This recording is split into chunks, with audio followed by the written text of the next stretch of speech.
नमस्कार साथियों, मैं प्रशांत शुक्ला आप सभी का हार्दिक अभिनंदन करता हूं आपके अपने YouTube चैनल ओरिजिन पॉइंट पे। तो आज हमारी मैथ की पहली क्लास है और इसका जो सिलेबस है तो आने वाले सभी कॉम्पिटिटिव एग्ज़ाम जैसे यूपी ट्रिपल एससी पेट और आने वाली जितनी भी हमारी जो है परीक्षाएं हैं, अग्निवीर हो गई और यूपीपी हो गई, तो उसके लिए बहुत ही इम्पोर्टेंट क्लास है। तो आने वाला जो एग्ज़ाम है वो हमारा पेट का है और उसका जो सिलेबस है आप सभी को उसके बारे में जानकारी तो होगी ही, जिसमें हमारा नंबर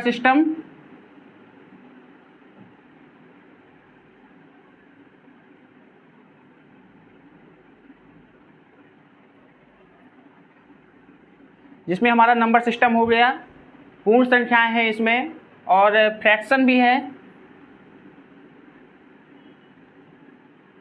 ठीक है। Profit and loss,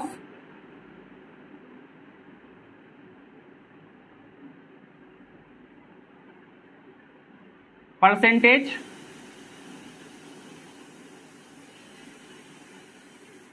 average, ETC, ये हमारे पास चैप्टर हैं जो इनका जो मुख्य रोल है वो 5 नंबर का दिया गया है।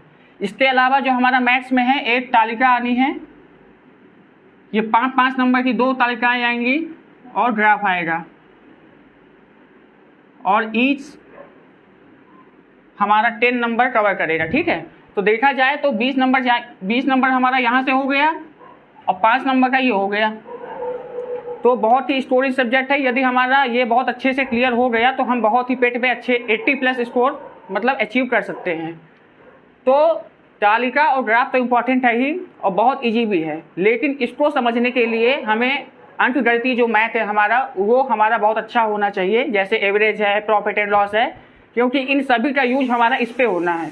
तो जब तक हम इसको नहीं सीख पाएंगे तो उसको हमें समझने में प्रॉब्लम होगी। तो इसलिए पहले हम अपना अंकगणित का जो टॉपिक है वो चालू करते हैं। और आप सभी को पता है कि अंकगणित में जो सबसे महत्वपूर्ण हमारा चैप्टर होता है वो नंबर सिस्टम होता है। तो आज हम शुरुआत वहीं से करते हैं, नंबर सिस्टम से, बेसिक से एकदम जो है चलते हैं। तो नंबर सिस्टम में जो हमारा पहला चीज़ है वो है नेचुरल नंबर, यानी प्राकृतिक संख्याएं क्या होती हैं। आप सभी को जैसे आई होप कि पता ही होगा कि जो नेचुरल नंबर होता है वो हमारा 1 से चालू होता है, 8 से, और कहाँ तक होता है, इनफाइनाइट, यानी कि अनंत होता है। 1 हो गया, 2 हो गया, 3 हो गया और ये चलता रहेगा इनफाइनाइट तक, मतलब इसकी कोई सीमा नहीं है, ठीक है। इसके बाद पूर्ण संख्या किसे कहते हैं? पूर्ण संख्या और नेचुरल नंबर, यानी होल नंबर और नेचुरल नंबर में कोई बहुत खास अंतर नहीं है। सिर्फ इतना अंतर है कि यदि हम नेचुरल नंबर में 0 को भी शामिल कर लें, ठीक है, तो ये हमारा जो है नेचुरल नंबर होता है, 1 से चालू होता है और इनफाइनाइट तक जाता है। इसके बाद जो पूर्ण संख्या है तो वो नेचुरल नंबर का ही पार्ट है। यदि हम इसमें 0 को शामिल कर लेते हैं, 0, 1, 2, और ये भी इनफाइनाइट तक रहता है, यदि हम 0 को शामिल कर लेते हैं तो ये हमारी पूर्ण संख्या होती है, ठीक है। पूर्णांक 2 टाइप के होते हैं, ठीक है। एक होता है हमारा धन पूर्णांक और एक होता है ऋणात्मक पूर्णांक, ठीक है। तो धन पूर्णांक क्या होता है? सारी चीजें मतलब प्लस में होती हैं, 1, 2, 3, ठीक है। और जो ऋणात्मक पूर्णांक होता है वो होता है -1, -2, -3, इस तरह से ये चलता है, ठीक है। जैसे कि हम एक एग्जाम्पल के तौर पे देखें, यदि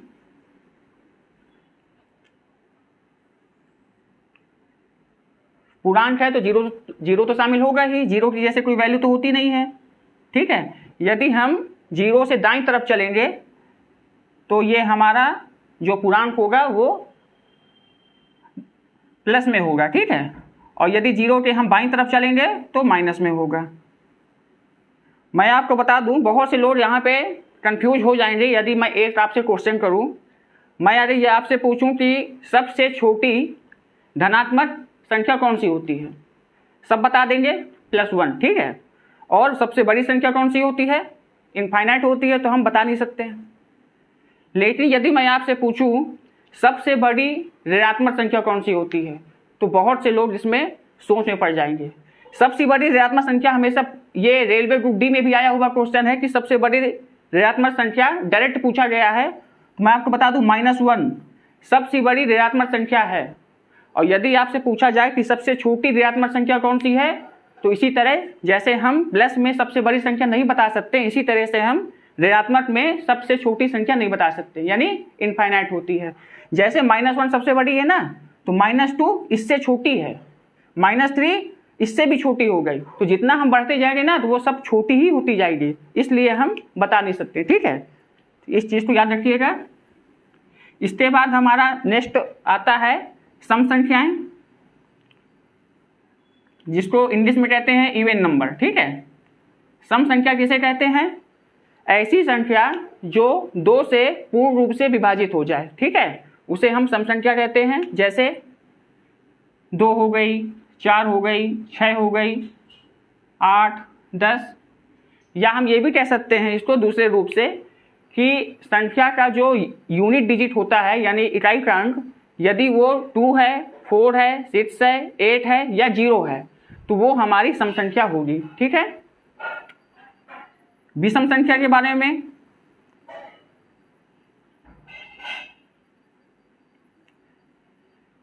एक तो परिभाषा हम इसमें ये भी कह सकते हैं कि जो संख्या 2 से कटे तो वो तो सम संख्या हो गई, और जो 2 से ना कटे वो विषम संख्या हो गई। या फिर यदि किसी संख्या के अंत में, मतलब कि इकाई क्रमांक 1 हो, 3 हो, 5 हो, 7 हो या 9 हो, यदि ये अंक हैं तो वो संख्या हमारी विषम संख्याएं होती हैं, ठीक है।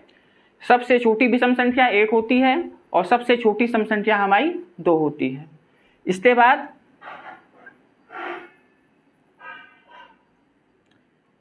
भाज्य संख्या देख लेते हैं।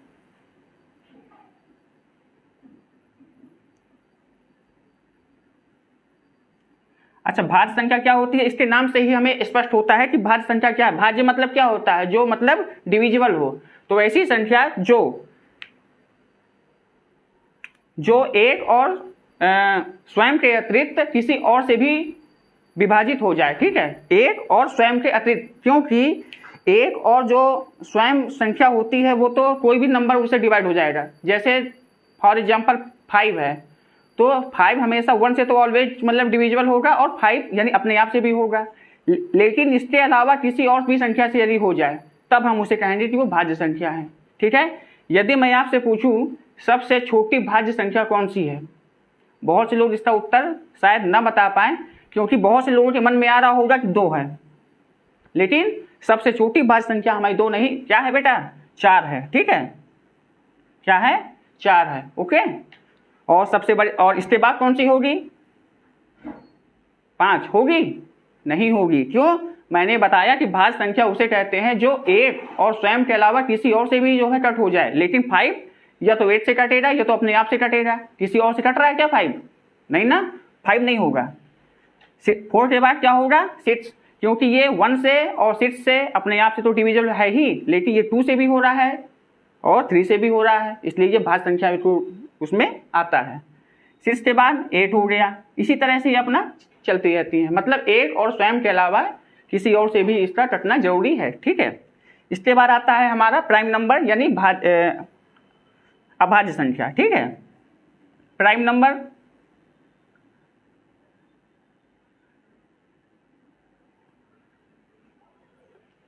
बोल सकते हैं कि इसी का भाई है। कैसे? भाज्य में क्या था कि ऐसी संख्या जो एक और स्वयं के अलावा किसी और से भी कटे उसे कहते हैं भाज्य। और अभाज्य क्या है? जो एक और स्वयं से ही कटे, किसी और से ना कटे, उसे कहते हैं अभाज्य।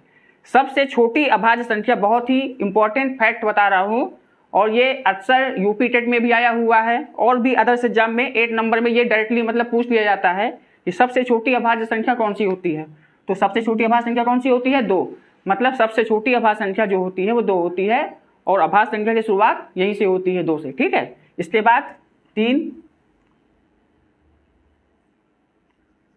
5, 7, 9 होगी? नहीं होगी। क्यों? क्योंकि ये 3 से डिविजिबल है, ठीक है। और मैंने बताया कि अभाज्य संख्या उसे कहते हैं जो 8 से हो और स्वयं से हो। तो 7 के बाद क्या आएगा?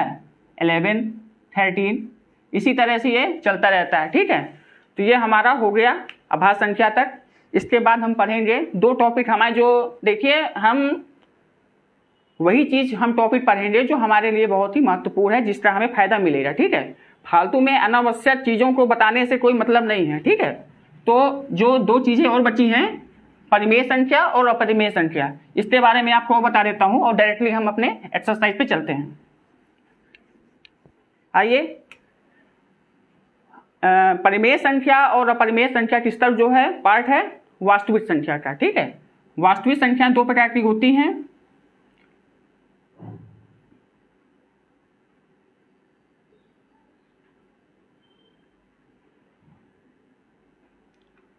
एक होती है परिमेय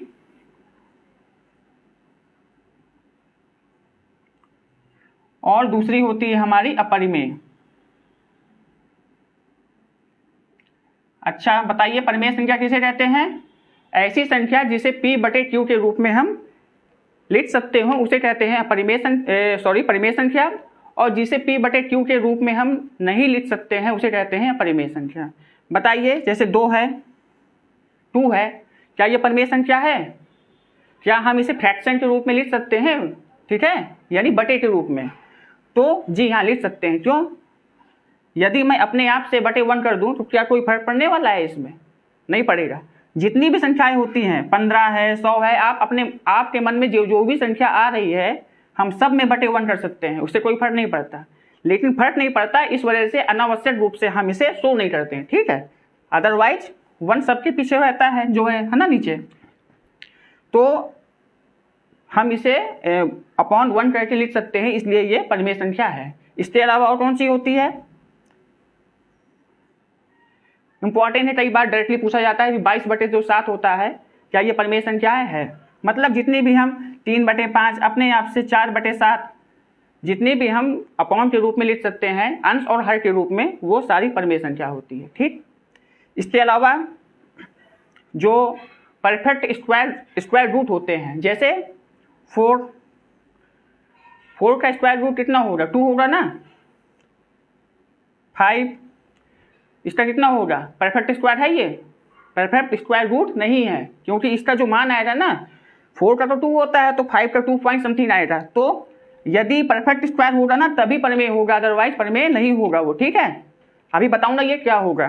तो जैसे 9 हो गया, हमें पता है ये 3 का होता है।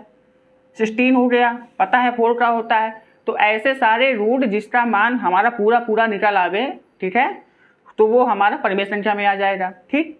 और कौन कौन सी परिमेय संख्या होती है?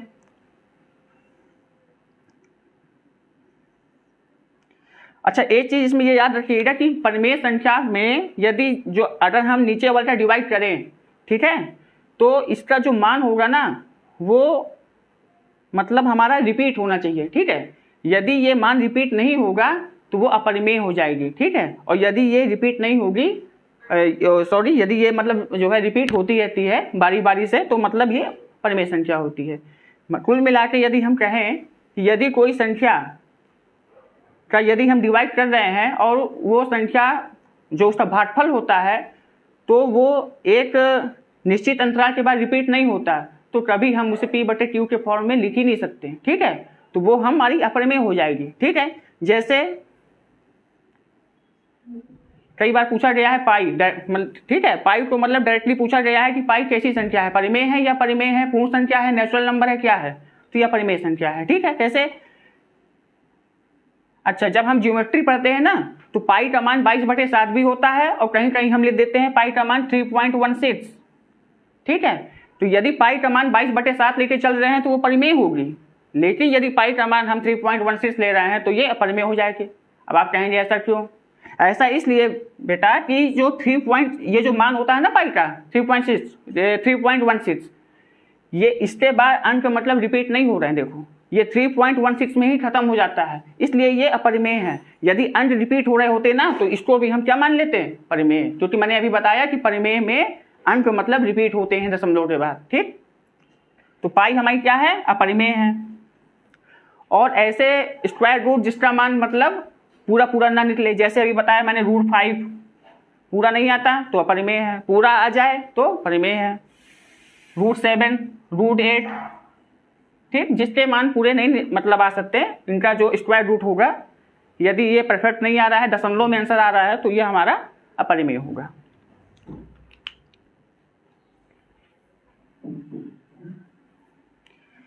अच्छा, -2 है ना, ये जितनी भी आपको संख्याएं मिलेंगी परिमेय ही होंगी, ठीक है।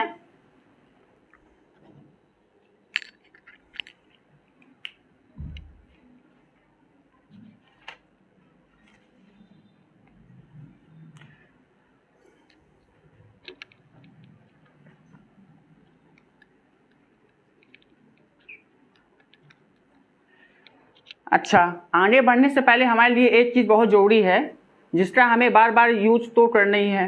डिविजिबिलिटी के नियम आने चाहिए, ज़्यादा नहीं तो 2 से लेकर 11 तक के तो आनी चाहिए।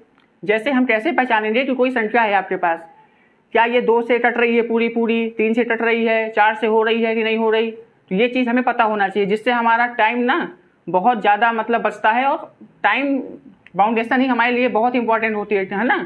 तो ये हमें डिविजिबिलिटी के नियम आने चाहिए। जैसे 26 है, तो चलिए हम डायरेक्ट बताते हैं आपसे।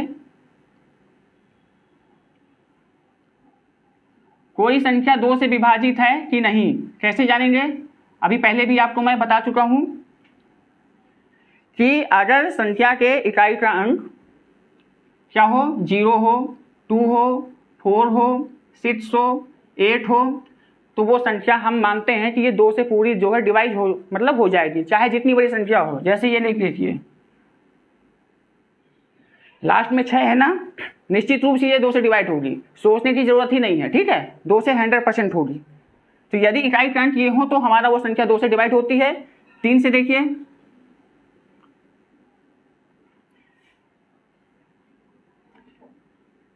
3 में क्या है कि अगर मान लीजिए आपके पास कोई संख्या दी गई है, तो उसके सभी अंकों का योग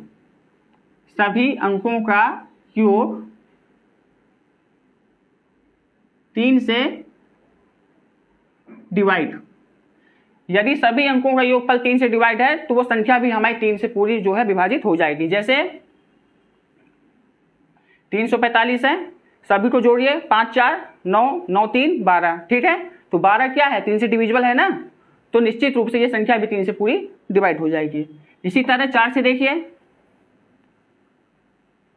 4 से विभाज्यता का क्या नियम है कि लास्ट के मतलब 2 डिजिट इसमें देखने हैं, ठीक है। यदि लास्ट के 2 अंक हमारे 4 से डिविजिबल है तो वो संख्या हमारी 4 से पूरी डिवाइड हो जाएगी। हमें पूरी संख्या चेक करने की जरूरत नहीं है कि ये 4 से डिविजिबल है कि नहीं। जैसे सिर्फ लास्ट 2 अंक देखिए, 78 4 से डिविजिबल है कि नहीं, नहीं है ना, तो ये नहीं होगी। 80 देखिए आप, लास्ट के जो 2 अंक हैं इसको देखिए, जो 80 लिखा है ये 4 से पूरा पूरा डिविजिबल होता है ना, 20 टाइम्स जाएगा, तो इसका मतलब ये 5680 जो लिखा हुआ है 5680, ये हमारा 4 से पूरा डिविजिबल हो जाएगा, ठीक है। तो लास्ट के देखना है 2 डिजिट, मैं शॉर्ट में लिख रहा हूं, ठीक है, अपना आप नोट्स बना लीजिएगा। 5 से देखिए कि लास्ट हमें देखना है इसमें क्या, यूनिट डिजिट, यूनिट डिजिट, यानी यदि इकाई का अंक हमारा क्या हो, 0 हो या तो फिर 5 हो। यदि हमारा यूनिट डिजिट 0 है या 5 है तो वो संख्या हमारी 5 से पूरी डिविजिबल होगी। 6 से देखिए, 6 से देखने के लिए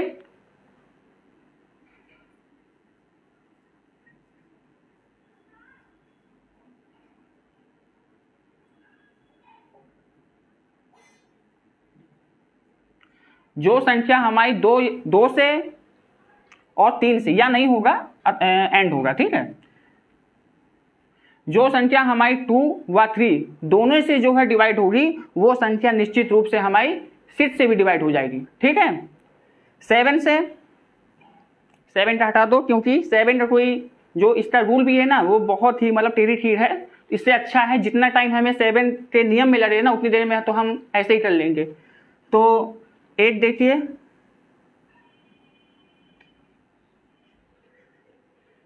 चार में हमने क्या देखा था, जब हमें 4 से डिवाइड करना था तो हमने देखे थे लास्ट के 2 डिजिट। तो 8 में क्या हो जाएगा, लास्ट के 3 डिजिट।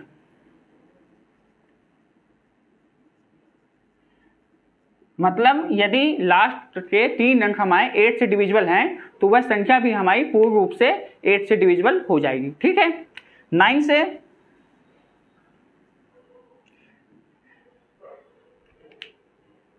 देखिए 4 और 8 का संबंध है कहीं ना कहीं, क्योंकि 4 में हमें क्या देखना है, लास्ट के जो है 2 अंक, और 8 में लास्ट के 3 अंक।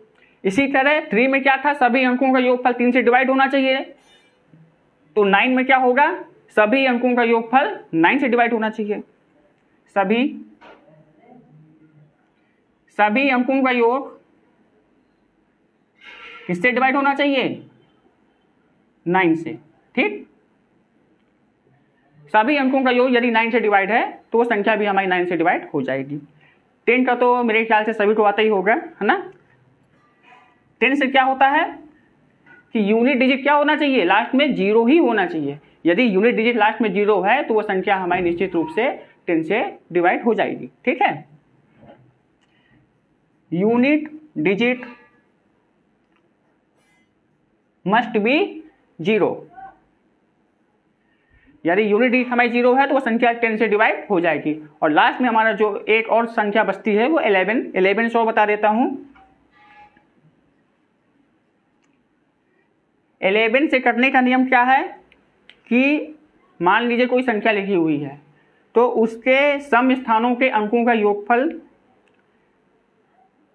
किसी संख्या के सम स्थानों के अंकों का योगफल और विषम स्थानों के अंकों का योगफल, ठीक है। सम स्थानों का योगफल और विषम स्थानों के अंकों का योगफल में जो अंतर होगा या तो वो 0 हो, अंतर या तो 0 हो या फिर 11 का मल्टीपल हो। 11 का मल्टीपल का मतलब है 11 से डिवाइड हो, ठीक। तो वो हमारी निश्चित रूप से 11 से डिवाइड हो जाएगी, ठीक। लिख लीजिएगा, सभी अंक सम स्थानों के अंकों का योग डिफरेंस विषम स्थानों के अंकों का योग is equal to 0 oblique multiple of 11, ठीक।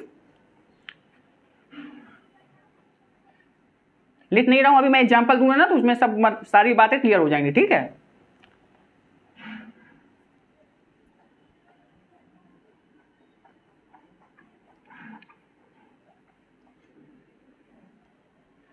चलिए अपने टॉपिक पे आते हैं। ये तो था हमारा बेसिक जानकारी। इतना हमें, यदि हम मैथ्स की तैयारी कर रहे हैं और नंबर सिस्टम पढ़ने जा रहे हैं तो इतनी चीज़ें हमारी बेसिक हैं, ये तो हमारा आना ही चाहिए, ठीक है। इसके बिना मैथ अधूरी है। इसके बाद हम अपना टॉपिक पे आते हैं। सबसे पहले हम पढ़ते हैं इकाई का अंक, ठीक है। इंपॉर्टेंट टॉपिक है unit digit. Find out unit digit. बहुत पूछा जाता है एग्जाम में कि इकाई का अंक क्या होगा, ठीक है। चलिए, जैसे मैं आपसे कह दूं इकाई का अंक क्या होगा इसमें 7, ठीक है। ये इकाई का अंक होता है, ये दहाई का अंक होता है, इसके बाद सैकड़ा, है ना, 1000 10,000 बढ़ती रहती है।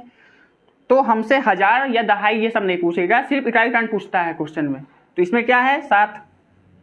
एग्जाम्पल दे रहा हूँ, इतना सिंपल नहीं आने वाला है, ठीक है, लेकिन बहुत ही ईजी है, बहुत ही ईजी है।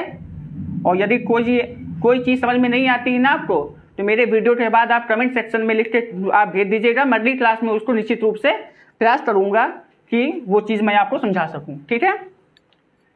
तो यूनिट डिजिट किस तरह के सवाल आते हैं, जैसे मैं आपसे कह दूं 2 की पावर 27, इसमें यूनिट डिजिट बताइए। अब यदि इसका मतलब पता नहीं क्या होता है, जैसे मैं कह दूं 2 की पावर 2 है, इसका मतलब क्या होता है, ये क्या है घात, ये क्या है हमारा बेस, यानी 2 को हमें 2 बार लिखना है।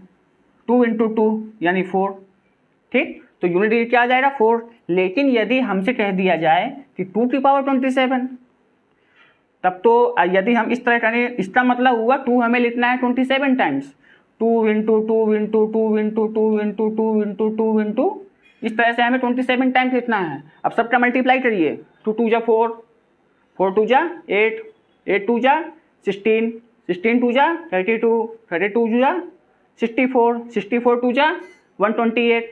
कहाँ तक करेंगे आप? तो देखिए इसकी क्या वो है ट्रिक, 2 की पावर 27 है, ठीक है। हमें सिर्फ पावर को देखना है। अभी पावर में क्या लिखा है 27, पावर को ऑलवेज आपको 4 से डिवाइड करना है। किससे डिवाइड करना है? 4 से। और 4 से डिवाइड करने के बाद जो रिमाइंडर बचे यानी शेषफल जो बचे उसको हमें 2 की पावर में पुनः चढ़ा देना है। जैसे यदि हम 27 को 4 से डिवाइड करते हैं दोस्तों, तो हमें क्या मिलेगा? 4 × 24, 6 बार तो पूरा पूरा डिवाइड जाएगा, तो हमें पता है कि 3 हमारा शेषफल बच जाएगा, है ना। 4 × 24, 27 में से 24 गए, कितना बचा? 3। तो 2 की पावर 3 जो रिमाइंडर बचा हमने उसको पावर के रूप में लिख दिया पुनः, ठीक है। अब आप इसको आप कर सकते हैं, 2 की पावर 3 का मतलब होता है 2 इंटू 2 इंटू 2, 2 2 जा 4, 4 2 जा 8, यानी इकाई टर्म कितना आ जाएगा? 8। हमारा इसका सही आंसर हो जाएगा, ठीक है। और एग्जाम्पल देखते हैं इसके।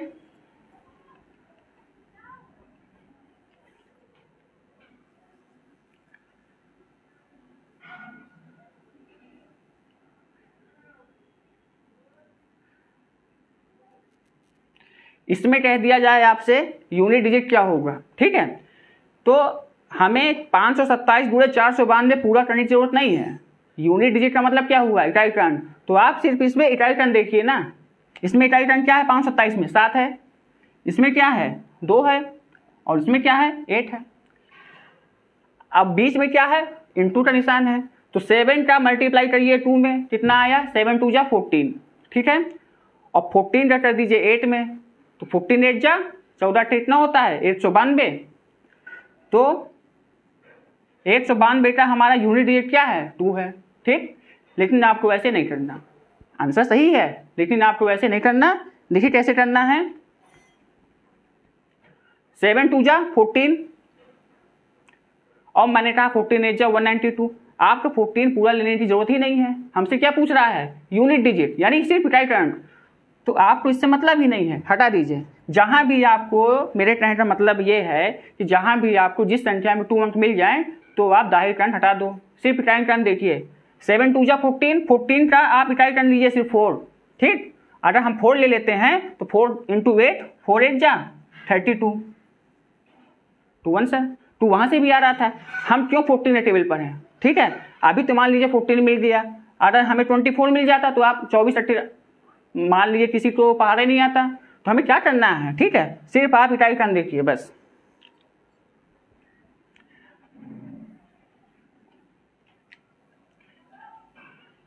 मान लीजिए 4 की पावर 32 है, इकाई टर्म बताना है इसमें। तो मैंने कहा था पावर में 4 का डिवाइड करिए आप। लेकिन एक बात इसमें ये याद रखिएगा कि यदि 4 का डिवाइड पूरा पूरा चला जाता है तो रिमाइंडर क्या बचेगा? 0।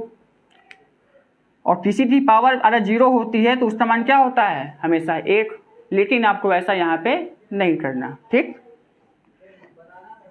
यहाँ पे क्या होता है कि यदि हमारा जो रिमाइंडर बचता है तो या तो हम पूरा पूरा हम वहाँ पे पावर में चढ़ा देते हैं उसको।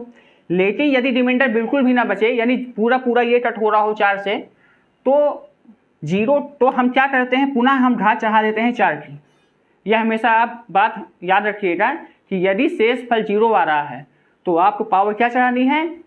4 चढ़ानी है। और या फिर यदि हमारा शेषफल 0 नहीं आ रहा तो जितना आ रहा है उतना चढ़ाइए, ठीक। तो यहाँ पे 4 की पावर 32 है, तो 32 4 से पूरा पूरा डिविजिबल है ना, 4 1 जा 32। तो अगर डिविजिबल है तो शेषफल 0 हुआ, और अगर शेषफल 0 हुआ तो हम पावर क्या चढ़ाएंगे? 4। अब 4 को आप 4 बार मल्टीप्लाई करना है। 4 4 जा 16, 16 का ठीक है, 16 हमें पूरा लेने की जरूरत नहीं है। 16 का 6, 6 4 जा 24, 24 का क्या लेंगे? 4, और 4 4 जा 16, 16 का 6, यानी 16 लास्ट में आ रहा है तो हमारा 6 क्या हो जाएगा? इसका यूनिट डिजिट। इसका राइट आंसर हो जाएगा। तो 6 is the right answer of this question. ठीक है, ये आपका क्लियर हो गया था। इसके बाद आगे चलते हैं।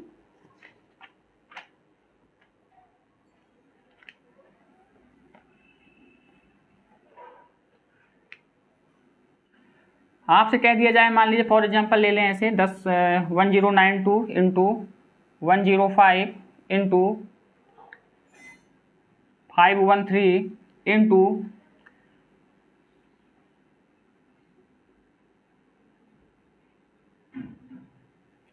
इसमें इकाई टर्म क्या होगा। ठीक है, तो उसी तरह करना है। 2 5 जा 10। एक बात ये याद रखिएगा कि जीरो का हमारा ना बहुत महत्व होता है। ठीक है, आर्यभट्ट ने इसकी ऐसी खोज नहीं की है, इसका बहुत ज़्यादा महत्व होता है। देखिए कैसे जीरो, अगर मैं आपसे कहूँ कि जीरो किन दो संख्याओं से बनता है, तो जीरो जो बनता है ना, तो ये 5 और 8 सम संख्या, मतलब कि यदि जीरो बनाना है तो 5 का रहना बहुत जरूरी है, अदरवाइज कभी जीरो बनेगा ही नहीं। आप कोई भी दो संख्या ले लीजिए, 5 ना लीजिए और आप मुझे जीरो बना के दिखाइए, बनेगा ही नहीं। तो 5 के एक 5 हो और दूसरी क्या हो, सम संख्या। सम संख्या कोई भी हो, देखिए 2 5 जा 10 जीरो बन गया,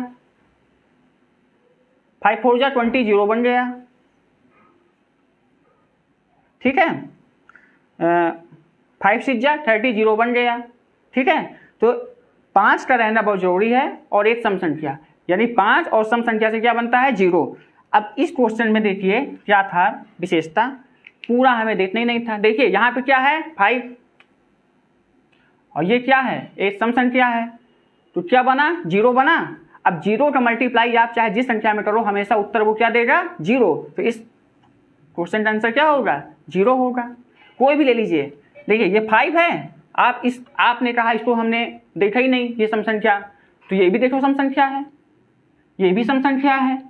मतलब 8 5 के साथ यदि आपको एक बार सम संख्या बन गई और एक बार जीरो बन गया, तो उसका ऑलवेज हमारा आंसर जीरो ही आने वाला है। ठीक है, यदि आप इसको करके भी देखेंगे, 2 5 जा 10, 10 का जीरो लिया, 0 3 जा जीरो, 0 6 जा जीरो, 0 2 जा जीरो, तो हमारा जो आंसर आएगा क्या आएगा, जीरो। ठीक, तो ये याद रखिएगा, यदि कोई लंबा सा हमारा इनटू में हमारा कोई समीकरण दिया गया है और यदि हमें उसमें पूछा गया है यूनिट डिजिट, तो एक बार ये जरूर ध्यान दीजिएगा कि कहीं 5 के साथ कोई सम नंबर तो नहीं है। यदि नंबर है तो आंसर हमारा जीरो, 8 बन करके जीरो लगा दीजिए।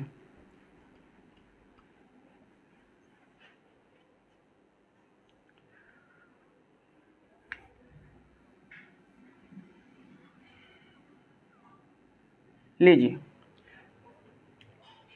1570 की पावर ऑफ 791 है, इसमें बताना है इकाई टर्म क्या होगा। ठीक है, तो मैंने बताया था क्या, पूरा नहीं देखना हमें, सिर्फ देखिए इकाई टर्म क्या है, जीरो। तो आप इसको पहले लिख लीजिए 0 की पावर 791। इसका मतलब क्या होता है, जीरो हमें कितनी बार लिखना है, 791 बार, और जीरो का मल्टीप्लाई आप जानते ही हैं, चाहे जितनी बार करें हमेशा आंसर क्या आएगा, जीरो। तो कभी भी अगर जीरो के पावर में कुछ पावर दिया है तो उसमें हमें क्या कर देना है, सीधे देखते साथ ही आंसर जीरो मार देना है। ठीक, क्योंकि जीरो की पावर चाहे जितनी भी हो, हमेशा आंसर क्या आएगा, जीरो ही आएगा।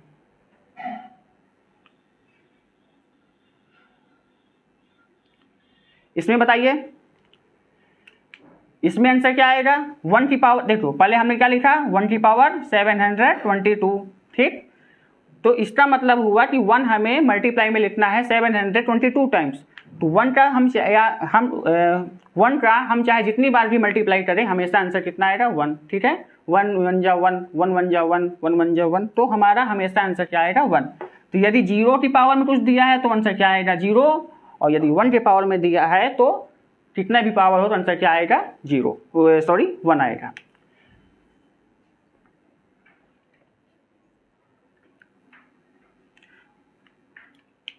अगले टॉपिक पे आते हैं।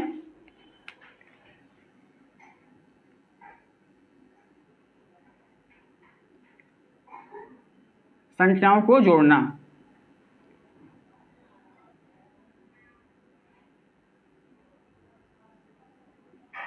ठीक है, संख्याओं को जोड़ना। तो ये मत कहिएगा कि गुरुजी क्या पढ़ा रहे हैं संख्याओं को जोड़ना, ये तो जो है बच्चों वाली चीज़ है ना। तो जोड़ने का मतलब है कि यहाँ पे ऐसे नहीं कहेगा कि 25 में 19 जोड़ दो, क्या बताओ आंसर क्या आएगा। जोड़ने का मतलब है कि यहाँ पे ऐसी संख्याओं को जुड़वाएगा हमसे, जैसे हमसे कह दिया जाए 1 + 2 + 3 + 4 और ये चलती रहेगी मान लीजिए 100 तक। अब बताओ जोड़, ठीक। तो ऐसी संख्याओं को जोड़ने के लिए हम कैसे करेंगे, तो आप सभी ने एक फार्मूला पढ़ा होगा हमारा n + 1 / 2। यहाँ पर n क्या है, पदों की संख्या है, ठीक है। अब यदि हमें जोड़ना है 1 2 3 4, जैसे कैसे 1 में 2 जोड़ा कितना आया 3, 3 में 3 6, 6 4 10, इस तरह से हमें जोड़ना है 100 तक। तो इस तरह से तो संभव है नहीं, क्योंकि हमें यदि ऐसे जोड़ेंगे तो हम पूरी मैथ में 1 सवाल कर पाएंगे, ठीक।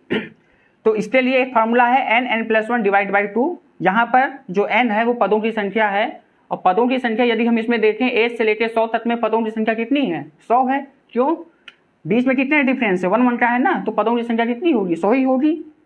तो यहाँ पे n बराबर कितना आ गया हमारा, 100 आ गया, ठीक है। सॉल्व करते हैं 100, और यहाँ क्या है देखिए, यदि हमारा यहाँ ब्रैकेट लगा हुआ है ना और इसके पहले कोई चिन्ह नहीं है तो क्या होता है, इंटू होता है, ठीक है। तो 100 इंटू और 100 + 1 यानी 101 / 2। काट दीजिए 2 से 50 टाइम्स, डिवाइड कर दीजिए,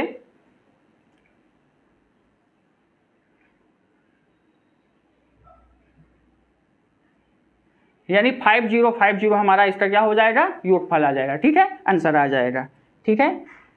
तो इस फार्मूले से आप ये कर सकते हैं, तो लिख सकते हैं यदि हमें प्रथम n प्राकृतिक संख्याओं का योगफल करना हो, प्रथम n प्राकृतिक का क्या मतलब हुआ, प्रथम n नेचुरल नंबर का मतलब ये होता है कि हमारी संख्या 1 से ही चालू होनी चाहिए। मतलब यदि यहाँ पे लिखा भाइयों, अगर यहाँ पे लिखा होता हमारा मान लीजिए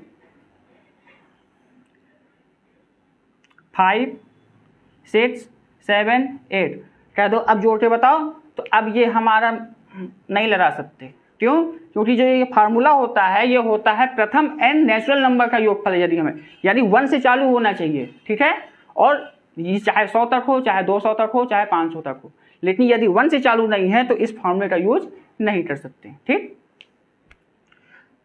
तो मैं आपको एक फार्मूला बता रहा हूं, तो वो फार्मूला क्या है ना कि यदि 1 से चालू हो तो भी आंसर आएगा, और यदि 1 से ना चालू हो, 20 से कहीं से भी चालू हो तो भी आंसर आएगा। क्या है देखिए,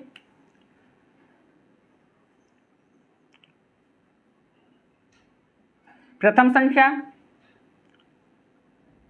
प्लस अंतिम संख्या प्लस अंतिम संख्या बटे 2, इसी को बोलते हैं हम एवरेज। कैसे, अभी बताऊंगा बाद में, ठीक है। जब एवरेज चैप्टर पढ़ेंगे उसके बारे में हम एक्सप्लेन करेंगे बाद में। तो प्रथम संख्या प्लस अंतिम संख्या बटे 2 इंटू n। n क्या है, पदों की संख्या, अभी मैंने पहले भी बताया था, ठीक है। तो यहाँ पे देखिए प्रथम संख्या क्या है, चलिए हम इसी को करते हैं। मान लीजिए 5 से चालू है, नहीं 5, एक बार मैं आपको कंपेयर करके बता देता हूँ कैसे होता है। जैसे उसमें हमारा उत्तर 5050 आया था ना, 1 से चालू था। चलिए प्रथम संख्या क्या है 1, अंतिम संख्या कौन सी है 100/2 इंटू n क्या है, पदों की संख्या कितनी है, यहाँ पे एक एक का डिफरेंस है, 1 से चालू है, 100 तक जाना है, तो पदों की संख्या कितनी हो जाएगी 100, ठीक है। तो देखिए पहले ब्रैकेट वाला सॉल्व करते हैं, ठीक है। तो 100 ये हो जाएगा 101/2 गुणे 100, 2 से काट दीजिए 100 को, 50 बार जाएगा, तो हमारा 5050 आ गया, ठीक है। तो इस फार्मूले को हमें याद रखना है। इसको हम कह सकते हैं या तो एवरेज, इतने को एवरेज बोल दीजिए आप, ठीक है, और या फिर कह दीजिए अंतिम कुल मिला के प्रथम संख्या अंतिम संख्या को हमें जोड़ देना है और उसको आधा कर देना है, यानी 2 का डिवाइड कर देना है, और जितने भी पद हैं उसका हमें मल्टीप्लाई कर देना है, ठीक। तो ये रामबाण फार्मूला है, ये हमारा हम इसको याद रख लें तो बहुत अच्छा होगा, ठीक है। क्योंकि यदि आप फार्मूले पे फार्मूले पढ़ेंगे तो उसका कोई मतलब नहीं है, ठीक है। अभी मैंने पढ़ाया आपको कि प्रथम n नेचुरल नंबर का योगफल, तो इसके लिए होता है n + 1 / 2। अब यदि मैं कह देता आपसे कि प्रथम n सम संख्याओं का योगफल, तो फार्मूला चेंज हो जाता, तो फार्मूला क्या हो जाता है, तब फार्मूला ये हो जाता, सम संख्याओं के लिए ये, नेचुरल नंबर के लिए वो। यदि मैं विषम बोल देता कि प्रथम n विषम संख्याओं का योगफल, तो फार्मूला आपका हो जाता है n²। तो आपको कंफ्यूजन हो सकती है एग्जाम के टाइम पे कि हमें कौन सा फार्मूला यूज करना है, लेकिन जो मैंने अभी फार्मूला बताया, प्रथम प्लस अंतिम बटे 2 गुणे n, ये चाहे विषम हो, चाहे सम हो, चाहे नेचुरल हो, सब में यूज होगा, पहली चीज। और दूसरी विशेषता, चाहे ये शुरुआत से चालू हो या बीच से कहीं से भी चालू हो, ठीक। तो वो रामबाण फॉर्मूला ज़्यादा अच्छा हमारे लिए। मान लीजिए एग्जाम्पल लेते हैं, और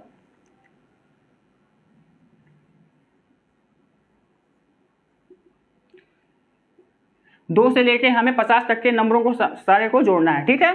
तो उसी तरह प्रथम संख्या 2, अंतिम संख्या 50 बटे 2 और मल्टीप्लाई कर दीजिए n का, यहाँ पर 2 से लेके 50 तक में। अब देखिए सीरीज में देख लीजिए पहले कितने कितने का अंतर है, ये मत कह दीजिए कि इसमें 50 संख्या है, ठीक है। 2 से चालू है, लेकिन 2 के बाद क्या रहा है, 4, ठीक है। तो ये हमारा एक प्रकार से सम संख्याओं का बन रही है सीरीज। 2 के बाद 4 आया, फिर 6 आया। तो 50 तक में यदि देखें हम सम संख्या कितनी होती हैं, तो आधी तो विषम हो जाएंगी, तो आधी सम हो जाएंगी। तो 50 तक में जो विषम संख्याएं होंगी कितनी होंगी, 25 होंगी, जाहिर सी बात है, ठीक है। तो या अभी तो आपने इसको सॉल्व कर लीजिए पहले। 52 आया, 52/2 डिवाइड बाई 25, 2 से काट दीजिए, 26 टाइम चला जाएगा, ठीक है। और 26 गुणे 25 करिए, 25 25 625, 625 में 25 और जोड़ दीजिए, यानी 650। तो 650 इसका क्या हो जाएगा, सही आंसर हो जाएगा, ठीक है। तो यदि n हमें आसानी से समझ में आ जाए कि मतलब कितने n है, मतलब पदों की संख्या कितनी है, तो हम अच्छी बात है। लेकिन कभी कभी क्या होता है, कोई तो क्वेश्चन में हमें कंफ्यूज हो जाते हैं कि यहाँ पे पदों की संख्या क्या है। बताऊँ कैसे, देखिए कैसे। जैसे यदि मैं शुरुआत कर दूँ आपसे ना, 54 plus 60 plus 66 plus 72 plus that that dash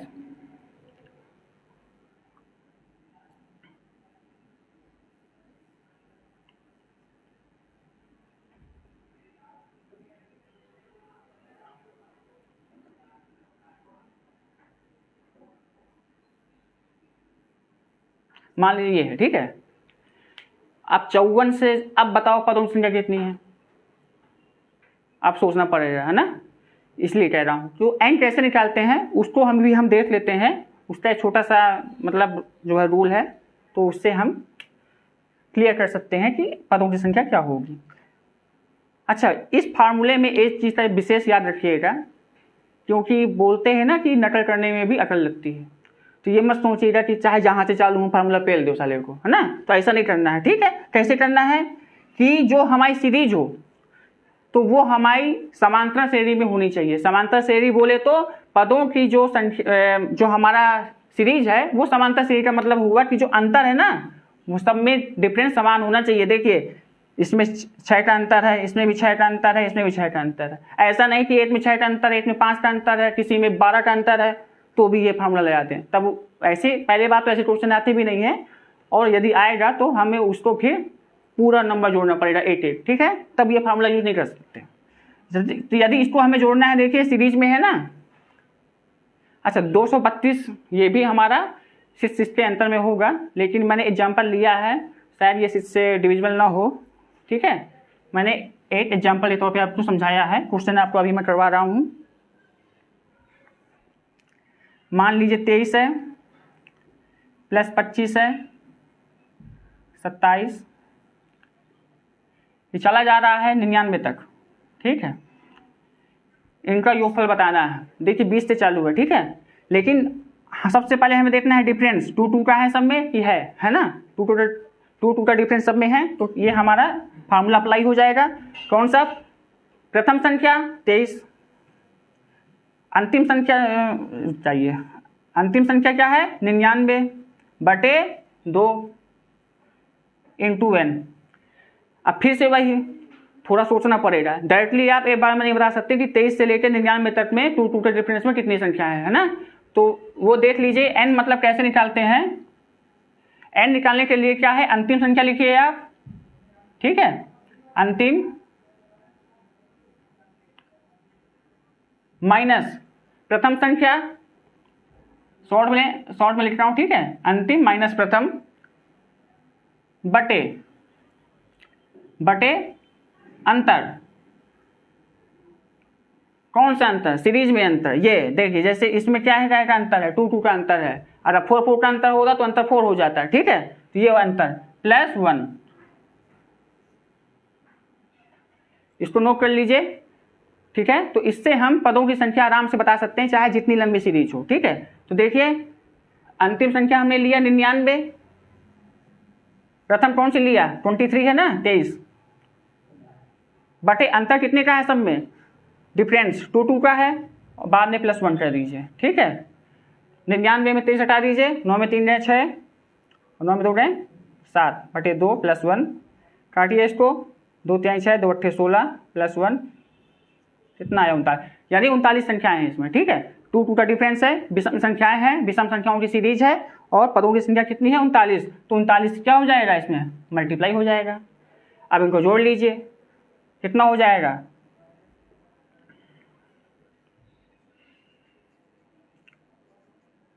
ये 122 बटे 39, ठीक। काट दीजिए 2 से, 2 6 12 2 दूनी 4 62 हुआ, 62 का मल्टीप्लाई कर दीजिए 39 में, जो भी होगा वो हमारा आंसर हो जाएगा, ठीक है। यही हमारा उत्तर हो जाएगा।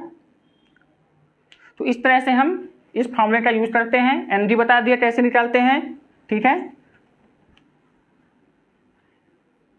कोशिश करूंगा मैं कि इसकी पीडीएफ आपको प्रोवाइड करवा दूं, तो आप एक्सरसाइज के रूप में उसे कर सकते हैं, ठीक है।